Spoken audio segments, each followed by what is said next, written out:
Hi అండి, అందరికీ నమస్కారం. This is Hasni from Hasni creatives. ఇవాళ మనం పన్నీర్ కాలి మిర్చి కర్రీ చేసుకుందాం.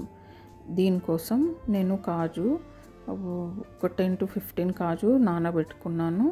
ఇంకా కర్బూజా గింజలు నానబెట్టి పెట్టుకున్నాను. 2 స్పూన్స్ మైదా, ఇంకా 1 కప్పు పెరుగు, ఇంకా 1/2 కప్పు క్రీము,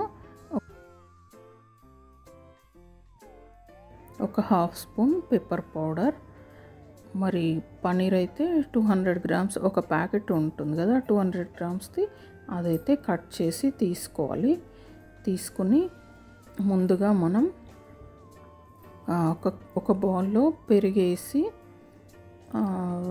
దాంట్లో కొంచెం మైదా, 2 స్పూన్స్ అంతా మైదా పిండి, ఇంకా ఉప్పు, మిరియాల పొడి, కొత్తిమీర వేసి పన్నీర్ ముక్కలు వేసి బాగా కలుపుకోవాలి. బాగా కలుపుకొని పక్కన పెట్టేసుకోవాలి. నానబెట్టిన ఇంగ్రీడియంట్స్ అన్నీ మనం తీసుకొని దాంట్లో మిర్చి, అల్లం వెల్లుల్లి పేస్ట్ యాడ్ చేసి మెత్తగా గ్రైండ్ చేసుకోవాలి. ప్యాన్ పెట్టుకొని ఈ ముక్కలన్నీ ఒక్కొక్కటిగా ఫ్రై చేసుకోవాలి నూనెలో.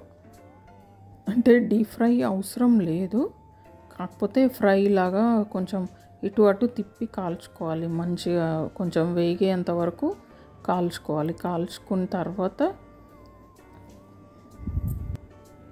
ముక్కల్ని తీసి పక్కన పెట్టుకోవాలి.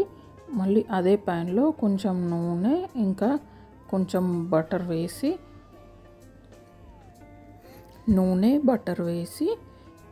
కాలి మిర్చి అంటే మిరియాల పొడి వేసుకొని మనం గ్రైండ్ చేసి పెట్టుకున్న మిశ్రమాన్ని వేసి బాగా కలపాలి. బాగా కలిపి ఇట్లా కొంచెం ఏంటంటే దూరగా వేగాలన్నమాట కొంచెం నూనెలో. తర్వాత అదే జార్లో కొంచెం నీళ్ళు పోసి, 1 కప్పు నీళ్ళు పోసి కొంచెం ఉడికించుకోవాలి. ఒక బౌల్ ఉడుకు వచ్చిన తర్వాత ఉప్పు, కొంచెం చక్కెర వేసి బాగా కలుపుకోవాలి. ఎందుకంటే కొంచెం టేస్ట్ వస్తుంది చక్కెరతోనే. తర్వాత క్రీమ్ వేసుకొని, ఇంకా మిగిలిన క్రీమ్ ఉంది కదా, ఆ క్రీమ్ వేసుకొని బాగా కలుపుకొని పన్నీర్ ముక్కలు అయితే వేసేసుకొని ఒక 5 నిమిషాలు ఉడకనిచ్చి తీసి సర్వ్ చేసుకోవాలి. అంతే, టేస్టీ పన్నీర్ కాలి మిర్చి కర్రీ. మీరు ఎప్పుడు చేసి ఉండరు, చూడండి. ప్రతిసారి మామూలుగానే చేస్తారు కదా, ఈసారి ఇలా చేసి చూడండి ఎంత బాగా కుదురుతుందో.